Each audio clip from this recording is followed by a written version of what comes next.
Ketika kita melakukan semua dosa saudara, mengikuti apa yang iblis tawarkan. Tadi pagi saya sampaikan yang ada dalam dunia ini hanya 3 hal.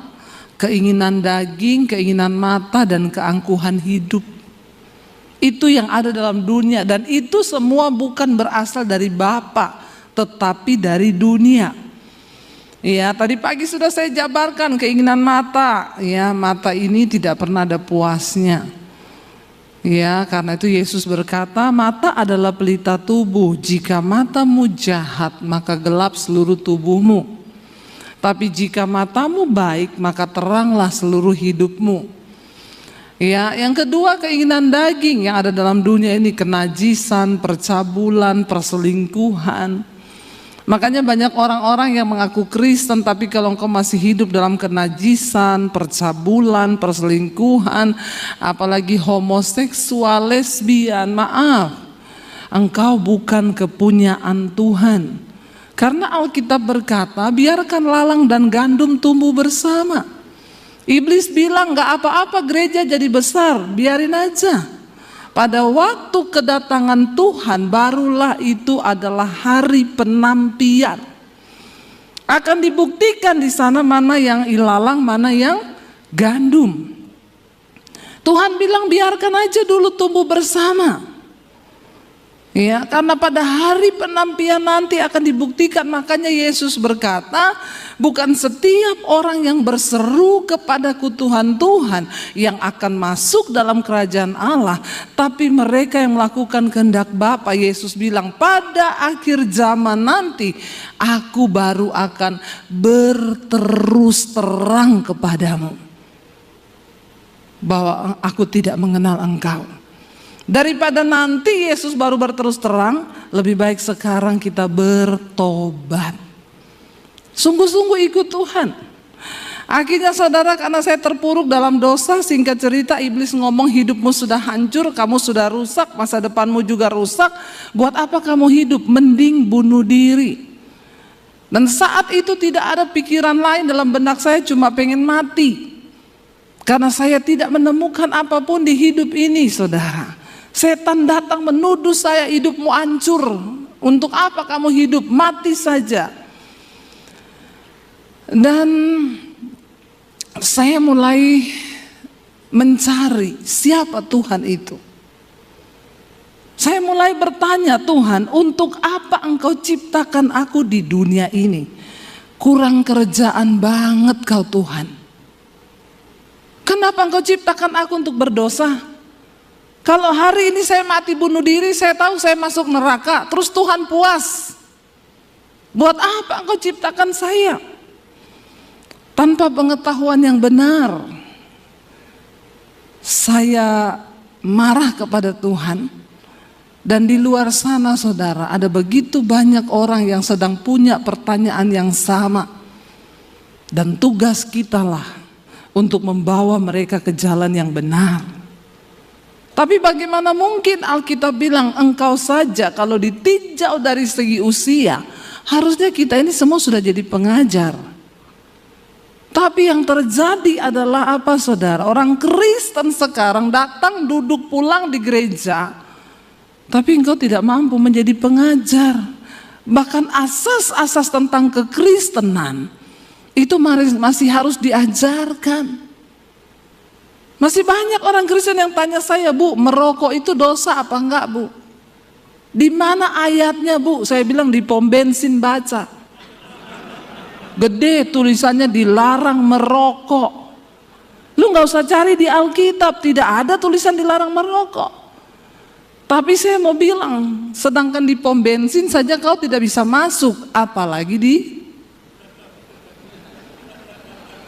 amin yang merokok. Tidak usah angkat tangan. Saya khotbah begini di Jakarta saudara, di satu mall. Tiba-tiba waktu pulang saya dikejar orang Ambon. Di mall, orang Ambon sangar saudara.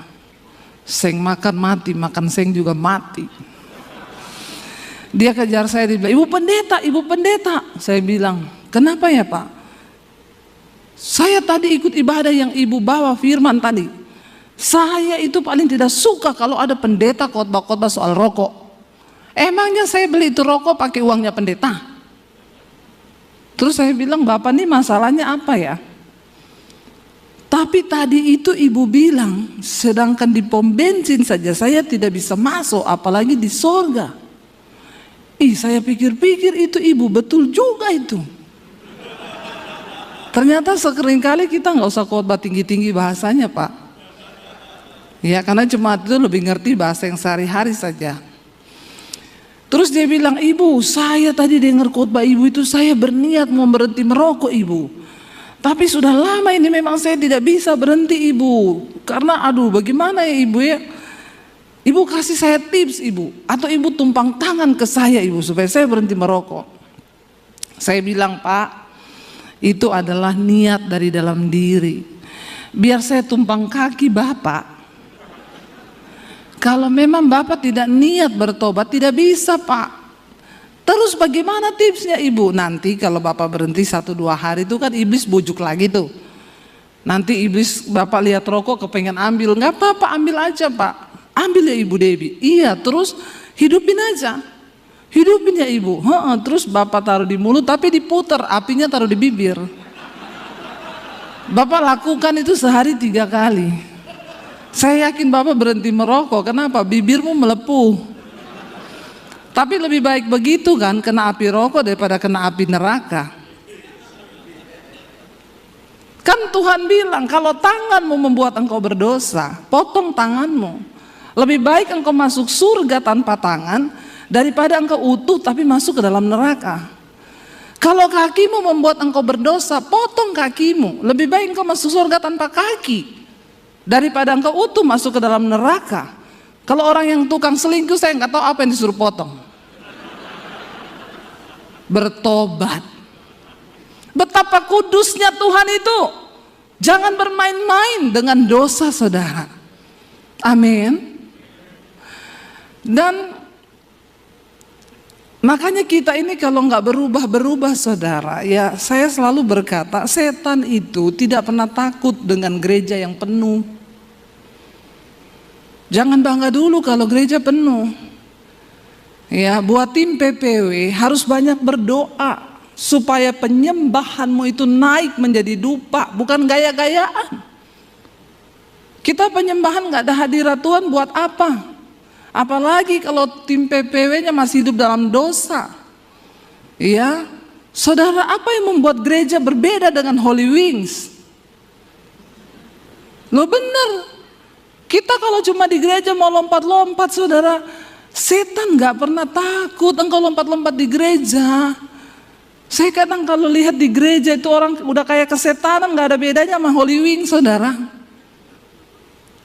Apa yang membuat kita berbeda? Ada hadirat Tuhan. Dan ketika orang ketemu hadirat Tuhan, engkau pulang hidupmu berubah. Yang bersinah tidak bersinah lagi, yang homo nggak homo lagi, yang selingkuh tidak selingkuh lagi, yang kepahitan tidak kepahitan lagi, dan hidupmu berdampak bagi kerajaan setan. Setan takut, engkau juga berdampak bagi kerajaan Allah.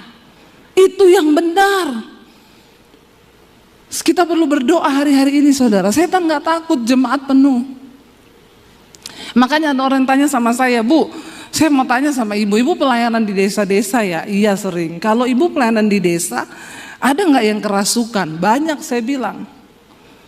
Kalau di kota ibu pelayanan di gereja besar, pernah nggak ada jemaat yang kerasukan? Saya bilang hampir tidak ada. Nah itu kenapa, Bu? Dulu pernah ada di Jakarta di gereja besar, lagi puji-pujian, ada bapak-bapak jatuh menggelepar. Saya lari langsung mau saya tengking. Tiba-tiba istrinya bilang, jangan Bu, kenapa? Epilepsi. Padahal saya pikir kerasukan, saudara. Udah mau saya dalam nama Yesus, bahasa roh kan keluar kan. Istrinya bilang, jangan Bu, kenapa? Epilepsi Bu. Oh, terus gimana sadarnya? Nanti sadar sendiri. Nah di gereja besar di Jakarta, di kota besar itu memang jarang ada yang kerasukan. Menjadi PR dia tanya, kenapa ya Bu kalau di gereja besar tidak ada yang kerasukan? Saya juga bertanya, saudara. Lalu Roh Kudus memberi saya pemahaman. Kenapa di gereja besar nggak ada yang kerasukan lagi? Karena setan sudah tidak bekerja di gereja besar, setan itu cuma kontrol. Setan bilang lancar coy, lancar. Penuh, penuh. Kata setan gini, gak usah diganggu. Mereka aja kedagingannya udah lebih setan dari setan. Karena daging itu beda sama setan. Galatia pasal yang kelima saudara baca tentang kedagingan. Apa itu daging? Daging itu percabulan, kenajisan, hawa nafsu, nafsu jahat, iri hati, amarah, dendam, keserakahan, ya, perpecahan. Itu ada di dalam daging. Dan barang siapa hidup menurut daging, dia akan binasa, kata firman Tuhan. Ini bunyi alarm atau apa ya? Atau kedatangan Tuhan? Kalau Tuhan datang kita lagi di gereja, puji Tuhan, haleluya 12 kali ya saudara, langsung masuk surga semua ini. Karena gak ada yang lagi bersinah, gak ada yang selingkuh ya kan. Wah, langsung berdoa lah supaya kedatangan Tuhan kita lagi di gereja. Iya, dan ini bunyi apa? Gak apa-apa kan? Tapi saudara terganggu gak? Karena orang itu kadang kepo. Ada bunyi gitu ya, yang pasti bukan dari HP saya. Ini HP saya sudah saya silent, saya mode terbang pesawat supaya tidak mengganggu ya. Saudara, jadi ketika kita itu mengenal Tuhan Yesus, hidup tuh harus berubah. Ya, setan bilang gak usah diganggu orang di gereja. Kenapa? Orang kedagingannya lebih gila dari setan. Ya, dan kalau kita tidak berubah, maka ya hidup kita nih nggak ada dampak apa-apa saudara. Bukan soal berapa rajinnya kita ke gereja, berapa hebatnya saya pelayanan, bukan. Tapi tadi pagi saya sudah sampaikan, Tuhan berkata, aku tahu siapa milik kepunyaanku.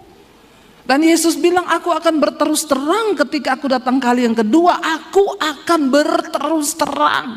Ngeri itu. Kalau Tuhan berterus terang, baru ternyata kita udah pede selama ini kita melayani. Sorry aja, tidak semua orang Kristen memperoleh janji Tuhan.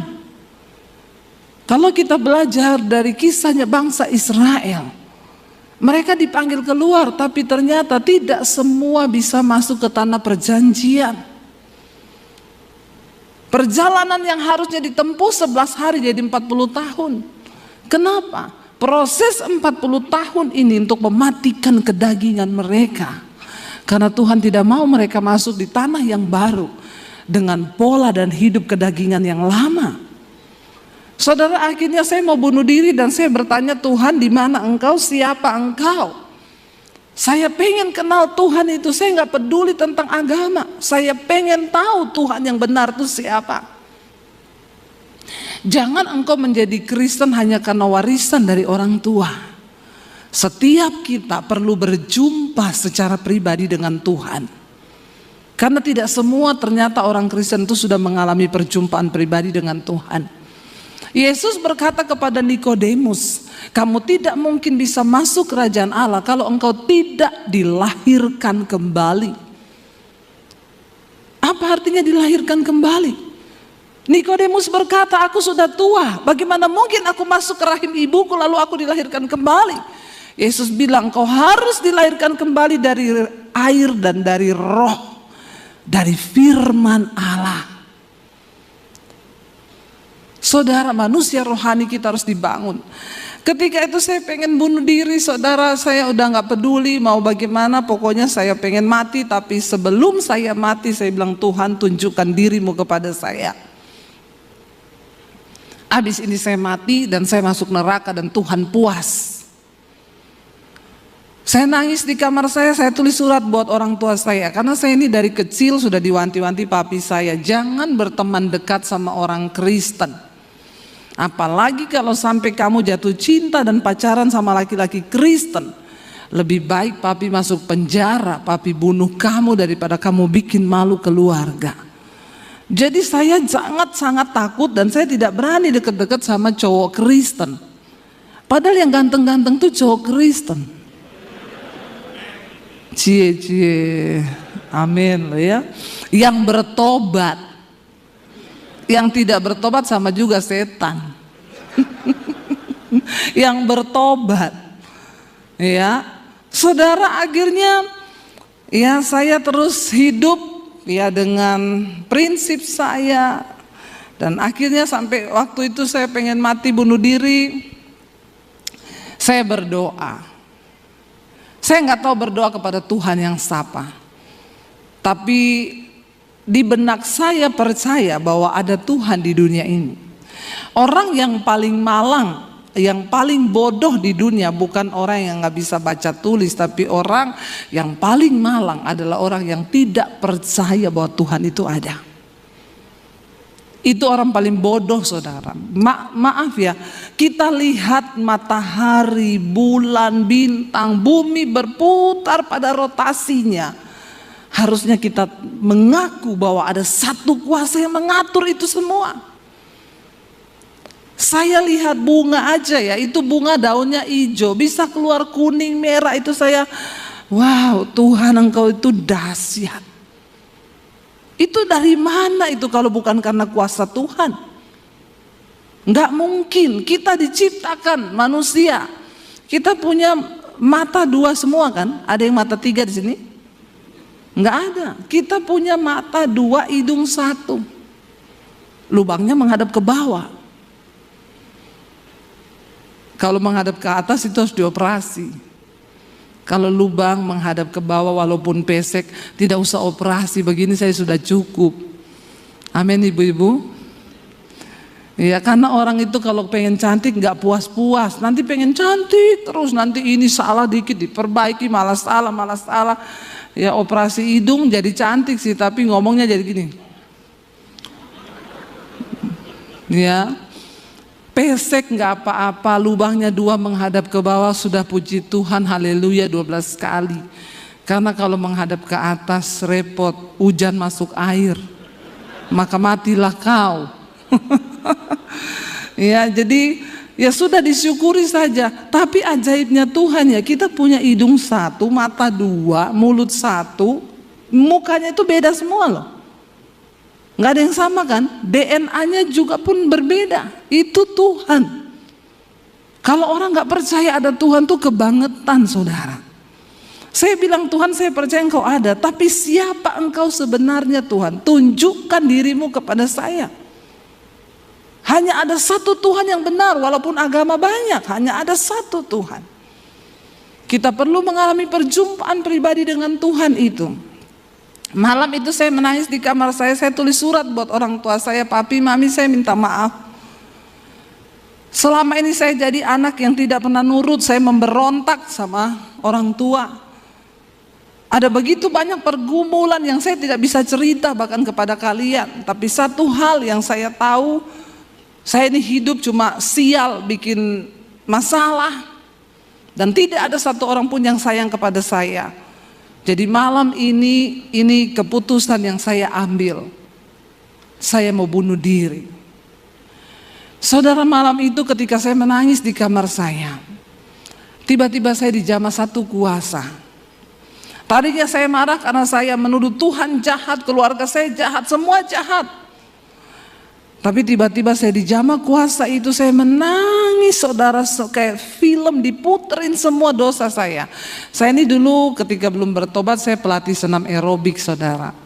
Makanya gayanya begini nih.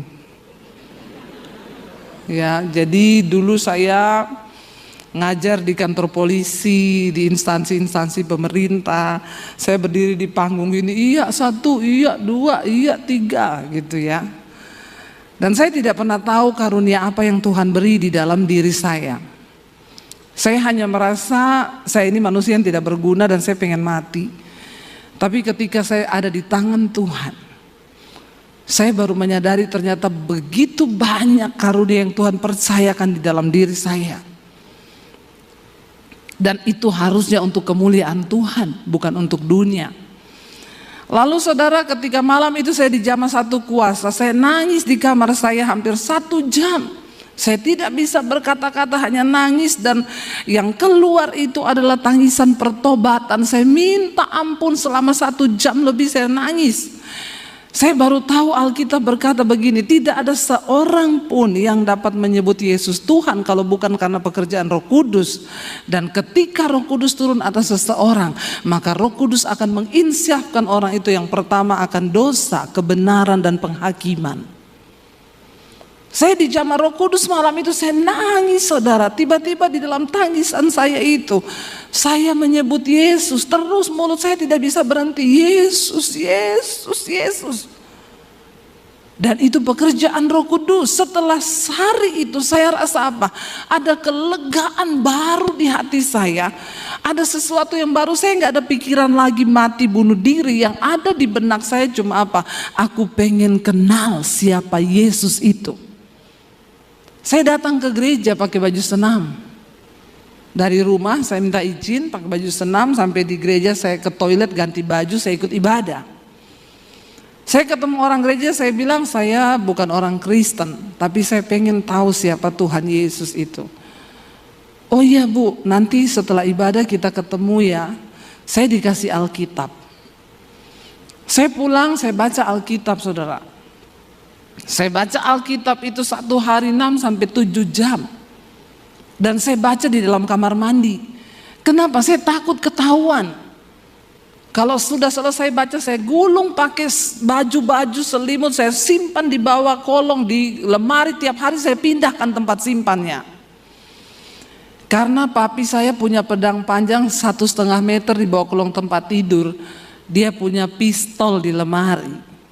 Jadi tiap hari iblis mengintimidasi saya, kalau ketahuan kamu ditembak kepalamu, mati kamu. Tapi memang benar Alkitab berkata iman itu bertumbuh di dalam aniaya dan pembacaan firman Tuhan. Saudara mau bertumbuh dalam iman? Mau dianiaya? Langsung gak ada yang mau. Dianiaya itu bukan cuma mau dibunuh. Ketika engkau difitnah, engkau gak balas, itu dianiaya. Ketika engkau disakiti tapi engkau tidak balas, itu engkau dianiaya karena kebenaran. Lalu saudara, saya tiap hari baca, gak ada yang bisa tuntun saya karena saya juga sembunyi-sembunyi. Dan waktu hari-hari saya itu kan belum ada YouTube tahun 95. Saudara, sekarang enak mau belajar, kebangetan banget kalau orang Kristen hari ini tidak bertumbuh. Saudara mau cari apa aja sekarang, pengajaran itu begitu terbuka lebar. Saya dulu nggak ada, benar-benar Roh Kudus sendiri yang menerjemahkan setiap firman. Karena saya baca dengan ketakutan, tapi itu firman yang saya baca seperti hidup dan menjadi rema. Nggak ada yang saya nggak ngerti. Saya baca Alkitab tuh kayak terbuka semuanya. Saya catat apa yang saya temukan dari ayat demi ayat. Sampai akhirnya saya mulai berubah saudara. Yang tadinya saya pulang jam 2 malam, dipukulin papi saya. Besok saya pulang jam 3. Saya panjat tiang antena break-break itu di samping rumah. Ya besoknya saya pulang jam 3, saya panjat, enggak bisa naik, licin, disiram oli. Itu sampai begitu. Sampai saya yakin orang tua saya juga udah nggak bisa atur saya. Dosa demi dosa saya coba semuanya saudara. Tapi ternyata tidak membawa kebahagiaan. Jadi kalau hari ini ada di antara saudara yang masih mau coba-coba dosa dan baru mau belajar berdosa, kasihan deh lo. Nggak ada, dosa akan mencabut damai sejahteramu. Nggak ada orang hidup bahagia karena dosa. Ujungnya engkau mau bunuh diri, pasti. Jangan simpen dosamu. Berbahagialah orang yang mengakui dosanya dan meninggalkannya, maka dia akan berbahagia, kata firman Tuhan. Lalu saudara, saya mulai mengalami perubahan. Setiap firman yang saya baca dalam perjanjian baru itu masuk dan mengubahkan saya. Tadinya saya orang yang paling malas di rumah. Saya berubah menjadi orang yang paling rajin.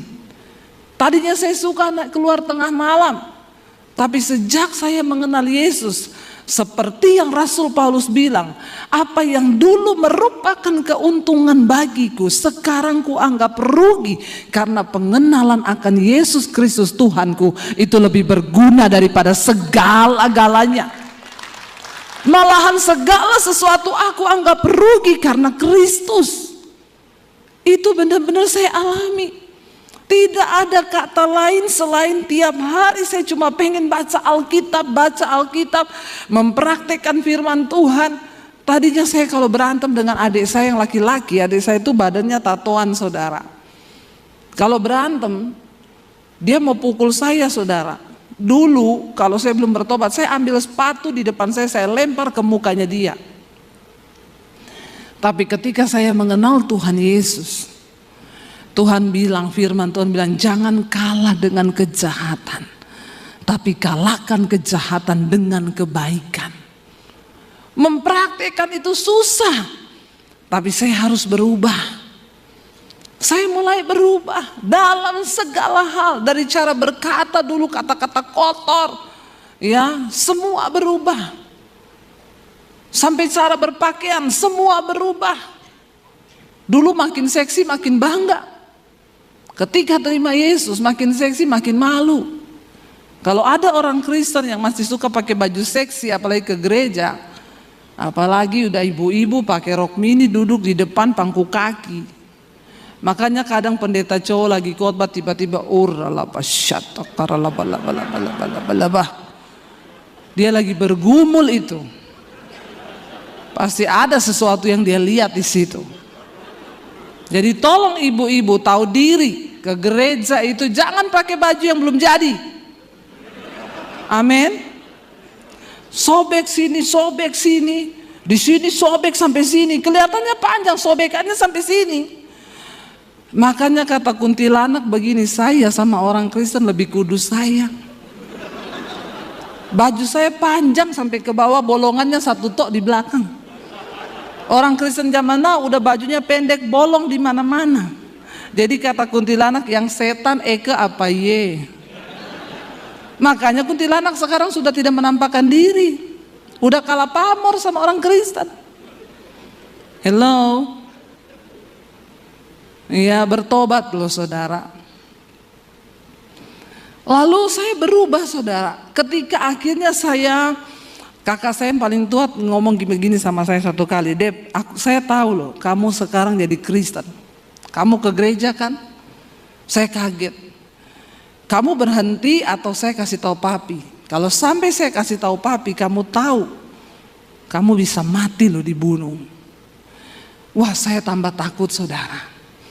Tapi di situ saya mulai berdoa, Tuhan, kalau memang sudah waktunya saya harus menyatakan imanku. Karena firman Tuhan berkata, dengan mulut orang percaya, dengan hati orang mengaku, dengan hati orang percaya, dengan mulut orang mengaku, maka dia dibenarkan dan diselamatkan. Lalu saya berdoa, bergumul, Tuhan beri saya kekuatan. Saudara, ketakutan terbesar di hidup saya itu adalah ketika saya harus ngomong Yesus di depan keluarga saya. Itu ketakutan terbesar saya. Karena saya tahu tidak main-main, ada pistol di lemari.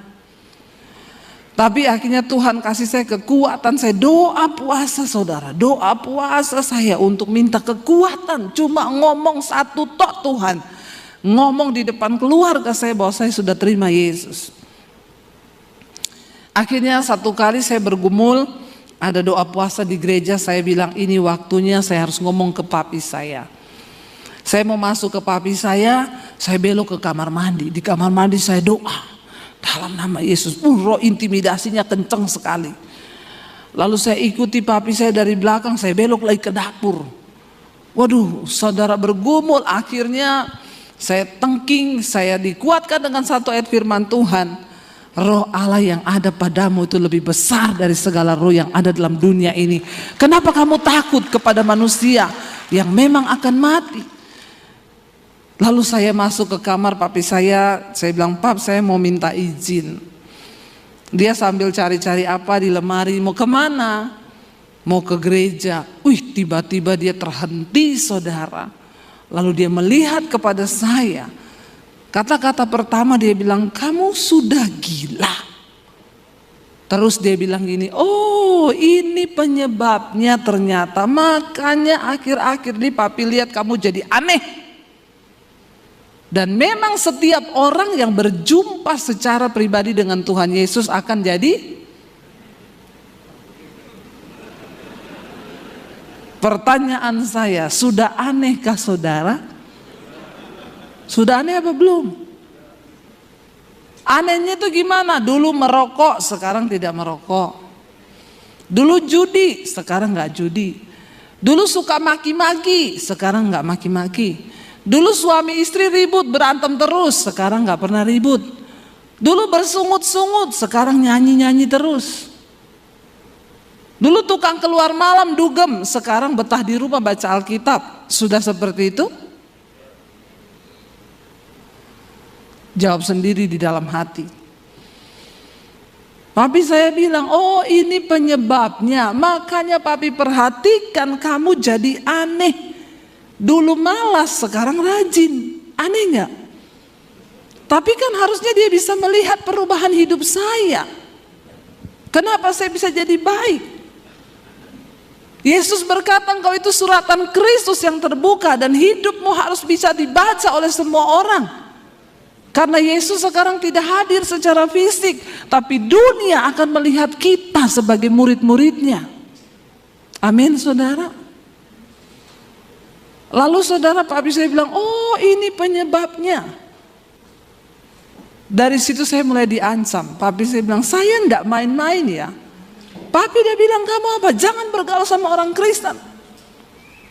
Papi bilang, papi bunuh kamu, papi bunuh ya. Papi enggak takut masuk penjara. Wah, saya ketakutan di situ. Saya disuruh belajar agama lagi. Saya ikuti, tapi saya dapat kekuatan di sana. Dikatakan bahwa Isa Al-Masih adalah kalimatullah, firman Allah yang menjelma menjadi manusia. Dia dikandung oleh Rohulullah lewat Maryam dan dia dilahirkan ke dalam dunia. Saya mendapat kekuatan, saya catat di buku harian saya, buku itu ditemukan kakak saya. Diserahkan ke papi saya dipanggil. Papi gak suruh cari kamu kelemahan, papi bunuh kamu. Dari situ saya mulai bergumul. Saya doa puasa, setiap hari nangis. Kalau lewat berpapasan di rumah, papi saya bilang, setan, iblis kamu. Saya tidak boleh duduk makan di meja makan. Saya disuruh makan di belakang. Setiap hari air mata saya menangis. Apa yang menjadi kekuatan? Firman Tuhan. Yesus berkata, ada saatnya nanti orang serumahmu akan membenci engkau karena namaku. Ayahmu, ibumu, saudaramu, mereka akan membenci engkau. Tetapi aku sudah mengatakan hal ini supaya kalau hal itu terjadi, kamu jangan menolak aku. Dan akhirnya saudara, saya terus dikuatkan sampai akhirnya tahun 96. Saya berdoa, Tuhan, sampai kapan saya hidup seperti ini? Nyatakan kehendakmu buat saya, jamah hati papi saya. Desember akhir 96 saya dipanggil papi saya, dia tanya, papi tahu kamu gak berubah. Jadi hari ini papi kasih kamu pilihan, kamu mau ikut siapa? Kalau kamu tetap di agamamu, angkat kaki dari rumah ini dan jangan anggap kamu punya keluarga. Dan satu lagi, kamu pergi dari rumah ini, jangan bawa ijazah. Saya mau lihat Yesus kasih makan kamu pakai apa. Saya pamit saudara, saya bergumul hari-hari itu, Tuhan, saya mengasihi keluarga saya. Tapi saya juga tidak bisa pergi dan hidup tanpa siapa-siapa. Apa yang harus saya lakukan? Kenapa begitu berat yang saya alami? Saya masuk di kamar, saya berdoa, saya menangis. Tuhan, satu hal yang saya minta, apapun resiko saya di depan, satu yang saya minta, tuntun saya. Dan jangan biarkan aku keluar dari rencana Tuhan. Karena kebahagiaan di hidupku hanya ketika aku hidup di dalam rencana Tuhan.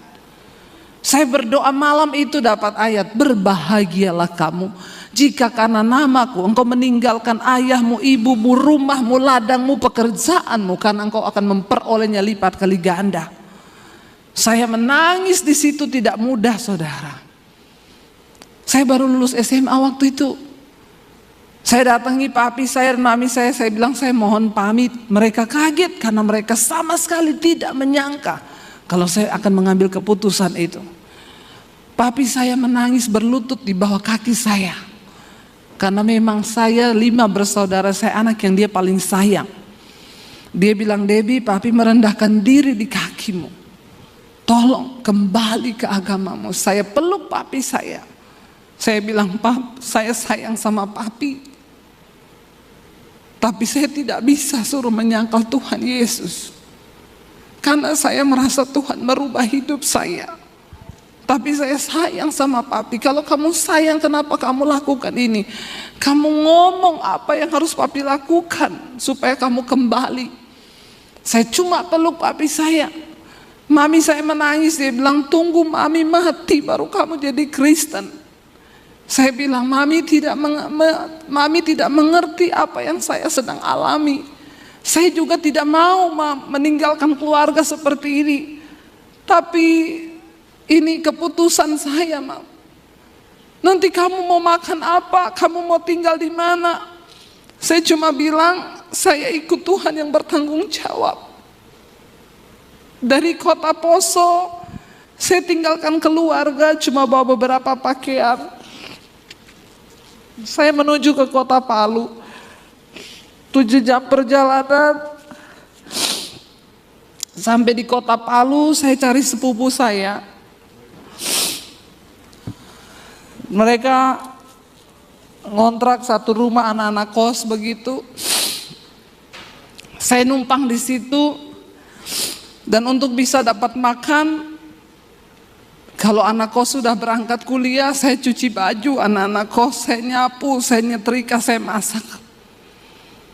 Kadang saya lagi cuci pakaian, iblis datang ngomong, goblok, ikut Yesus jadi pembantu. Pulang ke keluargamu, tinggalkan Yesusmu itu. Ngapain kamu menderita? Tapi saya baca Alkitab, Tuhan bilang, berbahagia jika engkau menderita karena kebenaran. Karena roh kemuliaan itu ada padamu. Dan engkau dipanggil bukan hanya untuk percaya kepada Kristus, tapi untuk menderita bagi Dia. Karena jika engkau menderita karena kebenaran, itu adalah kasih karunia kepada Allah. Saya jalani proses itu 1 tahun di kota Palu. Saya pernah merasakan hidup tanpa uang 1 sen pun. Saya pernah merasakan hidup tanpa ada 1 orang pun yang bisa saya jadikan sandaran untuk hidup saya. Tapi saya bilang, Tuhan, engkau sudah mengubah hidupku dan itu cukup. Akhirnya saya masuk sekolah Alkitab di Makassar. Itu yang tanpa gelar karena saya tidak punya ijazah. Dan saya diutus pelayanan ke Solo. Dan di Solo saya berjumpa dengan Arjuno dari kota Solo. Laki-laki terganteng di Solo. Dan kami menikah. Waktu saya menikah, saya telepon papi saya. Saya bilang, Pap, ini Debbie, saya mau minta doa restu. Debbie siapa? Debbie Basir, anaknya papi. Dulu saya pernah punya anak nama Debbie, tapi dia sudah mati. Jadi kamu mau nikah atau mau dikubur, jangan pernah kabari ke sini lagi, karena sampai di akhirat kita tidak ketemu. Saya cuma meneteskan air mata. Dan akhirnya saya menikah dengan suami saya. Dan saya diproses, Tuhan berakar ke dalam, terus berakar. Tidak ada yang melihat, saudara. Enggak ada 1 orang pun yang melihat ketika kita sedang diproses berakar. Tidak ada yang tahu, tapi itu yang terbaik. Karena bangunan kekristenan itu kuat atau tidaknya, itu tergantung dari akar kita. Kenapa pohon korma itu menjadi pohon yang menjadi perumpamaan di Alkitab? Karena korma itu kalau ditanam, dia nggak langsung bertunas ke atas. Ditekan pakai batu besar, dia akarnya ke dalam mencari air di padang gurun. Membutuhkan waktu yang lama, tidak langsung ke atas. Tapi orang Kristen zaman sekarang pengennya cepat, langsung ke atas. Kenapa kita perlu berakar di dalam Kristus? Supaya bangunan kekristenanmu itu teguh. Saya pernah melewati yang sepahit itu. Karena itu tidak ada satupun yang bisa lagi membuat saya jauh dari Tuhan. Saya baru mengerti Rasul Paulus berkata, tidak ada satupun yang bisa pisahkan aku dari kasih Kristus. Apakah itu kelaparan, ketelanjangan, ataupun aniaya, tidak ada satupun. Karena aku sudah mengalami Kristus. Kenapa kita perlu punya pengalaman pribadi berjumpa dengan Yesus? Supaya engkau kuat menjalani hidup kekristenan. Karena ikut Yesus itu tidak enak. Enggak enak ikut Yesus itu. Siapa yang bilang ikut Yesus itu enak, saudara? Kalau engkau berkata enak, berarti engkau belum sungguh-sungguh melakukan firman. Kalau engkau belajar sungguh-sungguh melakukan firman, ikut Yesus itu tidak enak, penuh dengan air mata. Tapi itulah proses. Sebab Tuhan lebih tertarik mengubah karaktermu ketimbang menjawab semua persoalan-persoalan di hidupmu. Kalau karakter kita belum berubah, buat apa Tuhan jawab masalahmu? Biar Tuhan ubahkan kita dulu. Ini waktunya sudah habis, Pak.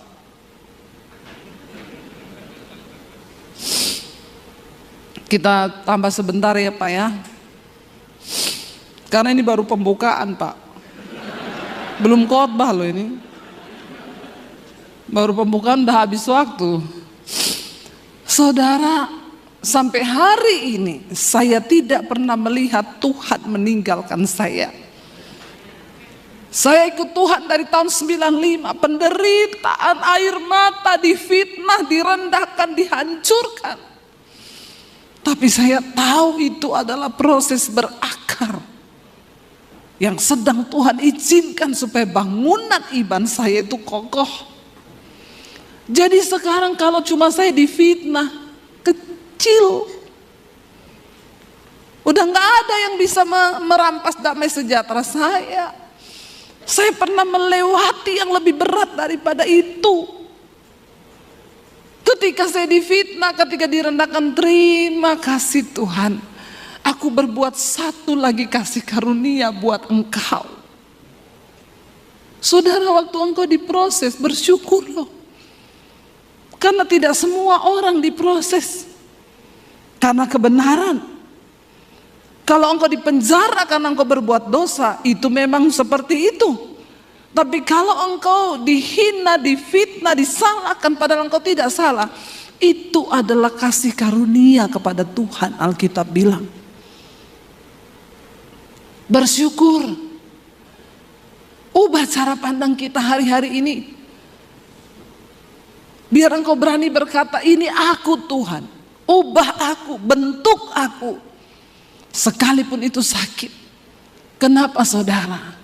Karena kita sedang mempertaruhkan nilai kekekalan di dalam hidup ini.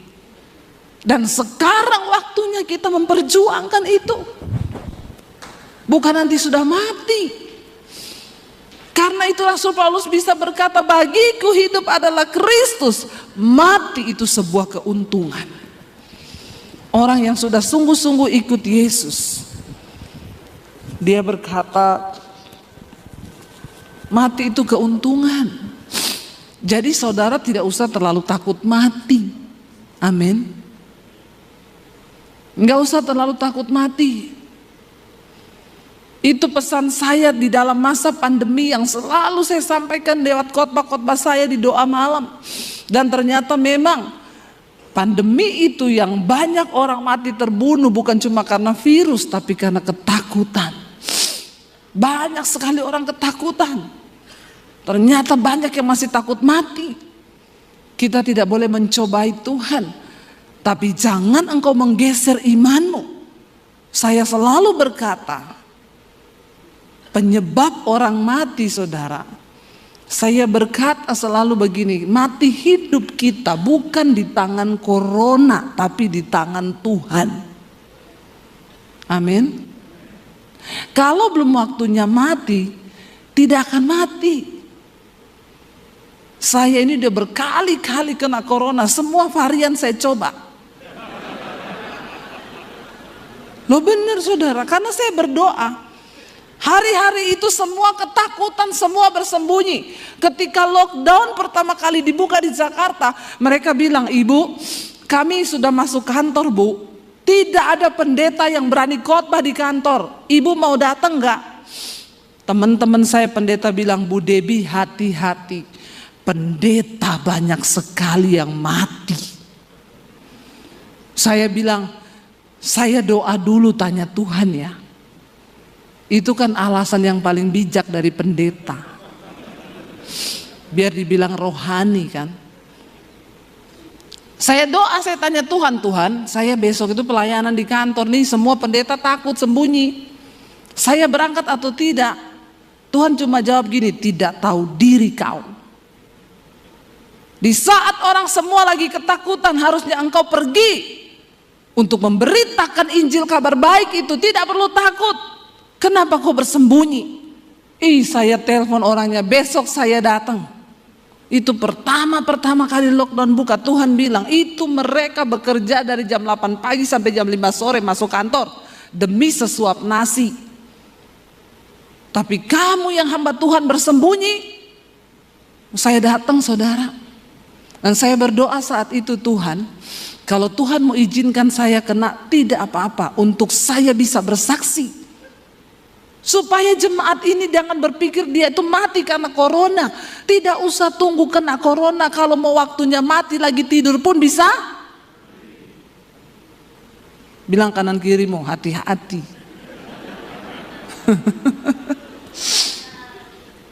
Iya, logo dari seorang percaya itu dia nggak takut lagi mati. Karena bagi kita mati adalah keuntungan, hidup adalah bagi Kristus. Saya ngomong sama suami saya waktu itu, kita jangan terlalu takut berlebihan. Di tengah masa pandemi ini sudah ada satu jumlah yang akan dipanggil Tuhan. Tinggal kita nih siap-siap. Kalau di antara kita satu keluarga ada yang masuk dalam daftar jumlah itu, maka kita ini orang percaya. Kita percaya kita mati masuk surga, gak usah takut. Tapi kalau di antara kita tidak ada yang masuk jumlah itu, Tuhan izinkan kita kena, nggak ada yang mati. Saya yang pertama kena, yang delta itu saya kena dengan suami, terjangkit dari ipar saya di Solo. Dia umur 48 tahun meninggal kena delta. Dan di saat itu delta baru merebak di Indonesia. Waktu ipar saya ini meninggal umur 48 tahun, tidak ada komorbid, sehat. Hanya 1 minggu lewat mati. Ketika dia meninggal, saya pas lagi ada di Solo. Kita semua bilang nggak usah ke rumahnya. Dia langsung dari rumah sakit dikuburkan ke pemakaman. Tapi anak istrinya semua di rumah itu positif kena delta. Kita dapat telepon. Kakak ipar saya itu nangis guling-guling di jalan. Tidak ada satupun tetangga yang berani datang, semua hanya intip lewat horden. Karena saat itu ketakutan begitu luar biasa. Saya bilang sama suami saya, kita nggak bisa begini, kita harus datang ke rumahnya. Kita beri dia kekuatan, Kita kasih dia penghiburan. Tuhan tahu bukan niat kita untuk mencobai Tuhan. Suami saya agak takut, dia bilang, saya tunggu di pagar, kau yang masuk. Dalam hati saya, kalau saya kena corona, kan ini virus, satu orang bertobat, seisi rumah diselamatkan kan. Satu orang kejangkit, ini virus alkitabiah banget kan. Satu orang terjangkit, seisi rumah terjangkit kan. Jadi saya tuh datang, kakaknya peluk saya, menangis, saudara, di sini. Saya doa dalam nama Yesus, dalam nama Yesus. Tapi saya kasih dia kekuatan. Bersyukur suamimu sudah syok, saudara. Umur 48 tahun, tidak sakit apa-apa, cuma seminggu. Di grup itu masih ngomong, saya kena corona, doakan ya. Gini. Besoknya gini, agak sesek, makan mas, makan. Nggak nafsu, harus dipaksa. Hari ketiga masih bercanda. 5 hari, 6 hari sesek, 7 meninggal. Ngeri, kita takut semua. Kami pulang dari Solo sampai di Jakarta, suami saya demam. Demam, gak bisa makan, muntah-muntah. Kakak ipar saya telepon, cepat PCR. Kami satu keluarga di Solo sudah positif. Kita pergi periksa, benar kami berdua positif. Karena anak-anak gak ikut ke Solo. Baru kali itu saya lihat suami saya udah mau mati, saudara. Tidak berdaya, pegang HP aja gak bisa. Tiap berapa menit muntah, gak bisa makan apa-apa. Saya bilang sama suami saya jangan sampai ke rumah sakit ya saya.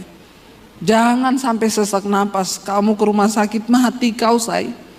Bukan apa-apa, gak ada yang urus kan. Gak ada yang kasih makan, gak ada yang kasih minum. Bener ya. Terus saudara, akhirnya saya juga kena itu. Ya, dia nggak bisa makan apa-apa.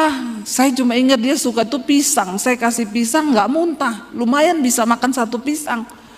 Malamnya saya habis mesbah doa, sesak napas saudara, saya bunyi gini. Sudah keringetan saya ditambah, dan kita itu waktu itu kena karena intimidasi iblis. Kakak saya nih baru di depan mata bener-bener nih. Bunyi napas saya begitu, setan bilang, malam ini kamu sesek, besok dibawa ke rumah sakit, 3 hari kamu mati. Takut saya, pendeta juga manusia. Punya rasa, punya hati, jangan samakan dengan pisau belati. Saya duduk di studio, saudara, saya sudah ingat siapa teman yang mau saya telepon. Karena banyak yang ngomong, Bu kalau butuh rumah sakit ngomong ya, nanti saya kasih rumah sakit. Lagi saya ingat begitu, Roh Kudus ngomong gini, kenapa kamu mengandalkan manusia? Kamu tuh hamba Tuhan. Angkat imanmu, angkat perjamuan kudus. Saya bilang ke suami, Tuhan suruh saya perjamuan kudus. Suami saya bilang, saya juga dapat sama. Ayo kita sama-sama perjamuan kudus. Kita perjamuan kudus malam itu di kamar. Habis perjamuan kudus, napas saya langsung lega. Jam 2 malam saya batuk, pengen muntah. Saya lari ke kamar mandi. Saya muntah, saudara, itu riak semua keluar. Besoknya saya sembuh. Itu loh Tuhan. Akhirnya itu kita awal-awal Delta itu Mei. Setelah akhir Mei itu Juni, merebak itu Delta, rumah sakit penuh orang sampai di tenda-tenda. Saya bersaksi lah di mesbah doa tentang perjamuan kudus. Dan semua jemaat mesbah doa yang tidak kebagian rumah sakit, mereka kena. Ada satu yang bersaksi, Bu, suami saya udah delek-delek, napasnya tinggal satu-satu. Udah panggil istrinya ini, asuransi di bawah situ ada, terus sertifikat rumah, ya ini nanti kekayaan kita, ini bener. Istri yang ngomong, cari oksigen nggak ada, semua nggak ada. Istrinya bilang gini, Pak, Bu Debi kan di mesbah doa bersaksi, mereka perjamuan kudus, Papa masih bisa kuat nggak kita perjamuan ya? Dia mengangguk, mereka perjamuan, saudara. Malam itu seperti yang saya alami, dia muntah keluar semua riaknya. Itu kan yang setengah mati ngeluarin riak kan. Dari situ semua jemaat Mesbah Doa itu bersaksi tentang bagaimana kuasa perjamuan kudus di tengah masa pandemi. Dan saya baru melihat di situ, saudara, benar. Ingat saya berkata, hidup mati kita bukan di tangan corona, tapi di tangan Tuhan. Amin, saudara. Di tangan Tuhan. Jangan geser imanmu. Jangan terlalu takut, gak usah dibesar-besarkan. Ya, karena Tuhan lebih besar pegang kendali atas hidup kita. Tapi orang Kristen tuh alay lebay kalau nyanyi di gereja. Walau 1000 rebah di sisiku, kau tetaplah Allah penolongku. Walau 10.000 rebah di kananku. Pret. Baru satu aja yang mati udah ketakutan. Tapi kalau nyanyi alay lebay. Makanya setan bilang biarin aja, alay itu alay. Ya, terus kalau doa udah iya, kami percaya Tuhan, Engkau yang sanggup, Engkau yang ini. Makanya saya bilang tidak semudah engkau ngomong firman itu. Engkau harus mengalami Tuhan. Engkau harus mengalami kuasanya, sehingga engkau punya iman yang kuat dan berkata, aku percaya Tuhan. Sudah lebih 14 menit. Mau dilanjutkan? Anda puas, saya lemes. Karena saya besok subuh harus terbang ke Makassar. Dari Makassar saya ke Morowali. Dari Morowali saya ke Pentena. Ada seminar hamba-hamba Tuhan di desa. Itu adalah pelayanan kami setiap bulan. Kami kumpulkan pendeta-pendeta desa untuk menguatkan mereka. Karena ternyata banyak hamba Tuhan yang sudah mulai loyo dan tidak punya iman lagi, saudara. Dan saya bilang, Tuhan, selama aku masih hidup, capek saudara, capek. Dan ini adalah proyek menabur dari kami. Tidak dapat PK, kami keluar uang untuk pendeta-pendeta di desa. Tapi saya utang nyawa sama Tuhan. Kita semua utang nyawa sama Tuhan. Dan kita harus melakukan, saudara. Selama saya bilang masih siang, Yesus berkata, bekerjalah selama hari masih siang. Apakah hidup kita ini sudah berdampak? Apakah kita hidup ini sudah melakukan sesuatu untuk pekerjaan kerajaan Allah? Atau kita cuma hidup sibuk bagi diri kita sendiri? Alay lebay dengan masalah-masalah yang kita hadapi. Dan kita nggak pernah lihat kebutuhan orang banyak. Masih banyak orang yang lebih susah dari kita. Kita baca satu ayat biar ini dikatakan khotbah. Kalau tidak ayat belum sah, saudara, ya. Kolose pasal yang kedua ayat yang pertama, ayat yang ke-6. Kolose 2 ayat yang ke-6 sampai ayat yang ke-12. Ayat yang ke-6 sampai ayat 12.